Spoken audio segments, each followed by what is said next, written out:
When Mouse PI for Hire was announced back in 2023, it looked slightly different from how the final product turned out. A little rough around the edges, with concepts that never materialized in the full release. What it always had in spades was style. A unique, distinct identity, punctuated by a clear, fully defined art direction. Any image of Mouse, you knew you were looking at Mouse. It couldn't be mistaken for any other game. Mouse was a long time in development.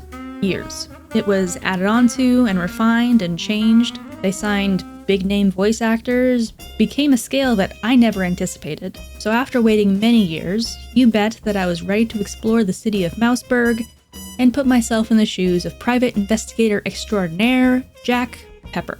And at first, I loved it. Every last thing about it. The music, the art direction, the exploration, all that. If you asked my opinion of the game in the first 5 hours, I would have said 8 easily. Probably 8.5. But this game just dragged ass. It got incredibly repetitive and greatly overstayed its welcome because of it.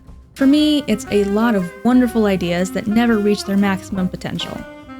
I'm not in the business of wasting your time, so if you're just looking for a final opinion, here it is.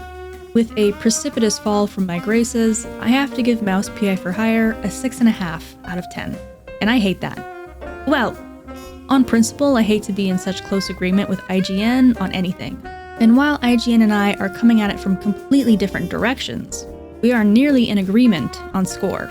I fucking hate it here. For those of you wanting a deeper dive into what went wrong, let's get into it.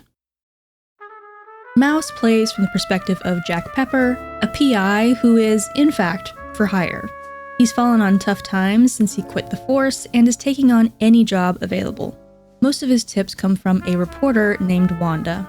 If I can have one incredibly nitpicky complaint about the voice acting, it would be Wanda. Something about Wanda just sticks out from everyone else. I think it's because she's missing an accent. Mouseburg is a 1930 Americana, noir, New York City type of setting, and everyone else has an accent. They're not all the same. Some are more transatlantic. Marcia, where the hell's the damn card? You were supposed to bring it. At one point we have a bayou setting and they have appropriate accents for that. But man, no. They don't fool us. Lie to us. Je suis un goddamn couillon. But most everyone else has a strong New York City accent.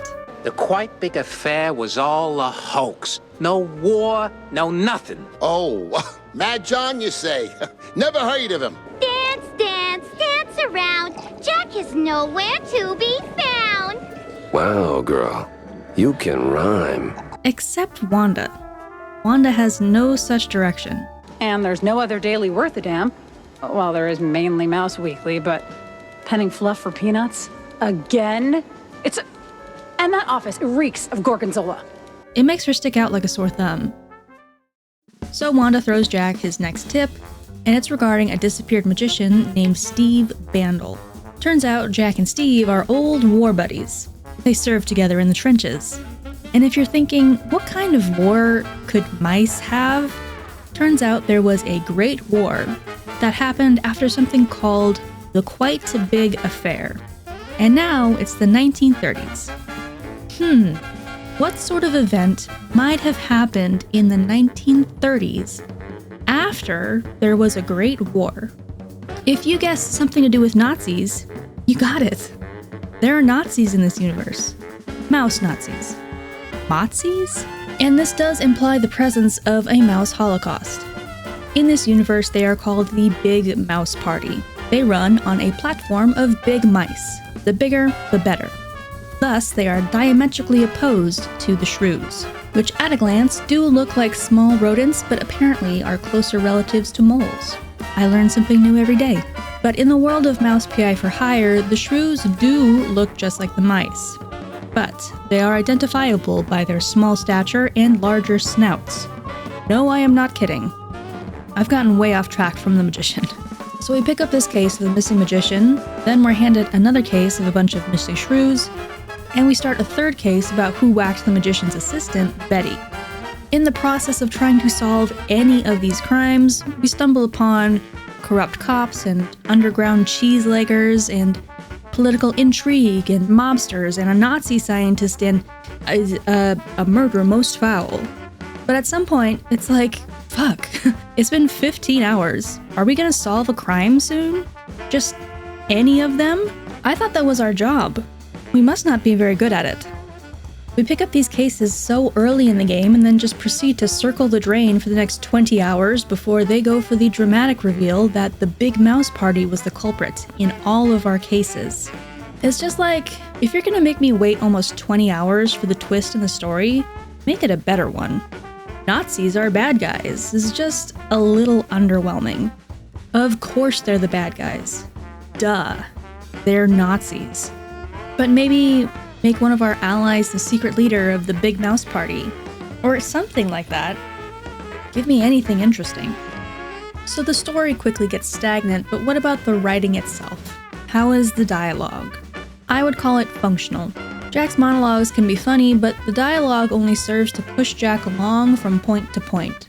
Jack will give someone an update on what he's found, and his ally will give him his next goal in return. There's no character development to speak of, and although each character is stylistically unique, and I love the character designs, their personalities tend to blend together.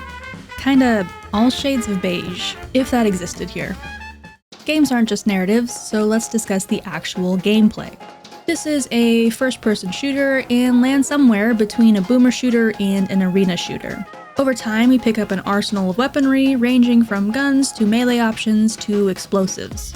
They definitely give you a wide range of options. There are also sections of the game where it's basically a puzzle platformer, and they provide new moves to get you through those.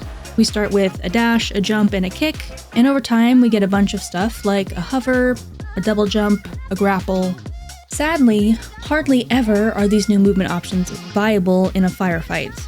They're just kinda there. There's a wheel spoke design to the levels where we have a central hub. From there, we travel out to levels, do some bullshit, and travel right back. I do really love the overworld design that we use for traveling, but much like everything else in this game, the actual execution is shallow.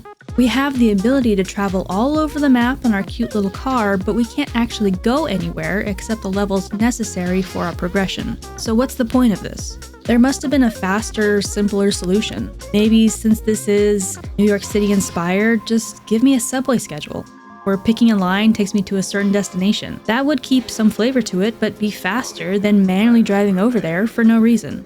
When it comes to actual level design, there are a lot of areas that are unique and different from each other, but a lot of the time it boils down to hallway, fight area. Hallway, fight area. Walk down a hallway, enter a fight area. Thought you already walked down this hallway? No, it's a new one. Regarding the fighting itself, the gunplay is very smooth, weapon swapping is easy, bullets go where you expect them to go. But weapon strength is not normalized at all. Not even close. Basically, the pistol, the freezing gun, or the devarnisher are the only ones worth using. And between those, the devarnisher is miles ahead in strength. It one-taps most enemies, so why would the player use any other weapon? There's no incentive. If you're thinking, well, you'll run out of bullets. Game has scarcity of resources. Well, no it doesn't. I played on the hardest difficulty available and I was showered in resources. I never lacked for anything. I had ammo for every gun, my pockets full of cheese, a truly bountiful harvest. They give you an insane amount of stuff, which serves to make difficulty feel superfluous. What is even hard about it? Enemies tank more bullets? A fight might take an extra 30 seconds? Well, what does that matter, when you're giving me twice the amount of bullets I could ever carry?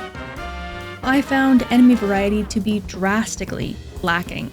Yeah, sometimes they're dressed like mobsters, and sometimes they're dressed like cultists. But we can tell that those are the same enemies. They come in 4 different sizes. Sometimes they fly, sometimes they throw stuff, they're melee or they're ranged, but that's it. They could have done a lot more on the basic enemy design and the enemy variety. That genuinely feels phoned in. Like, just put that same one out there. It's different enough. Pepperidge Farm saw that though, and Pepperidge Farm remembers everything. While I am still enamored with the style and direction of the game, in practice it felt like an ocean of wasted potential. A graveyard of good ideas that never fully got fleshed out, just thrown out there like it's good enough. And in the beginning, it was good enough. But over time, the repetition grew weary, and I grew even wearier. So it doesn't happen often, but technically, IGN was right. Very, very technically. Thanks for watching all the way to the end, but alas, this is where we part ways. Until next time, bye-bye.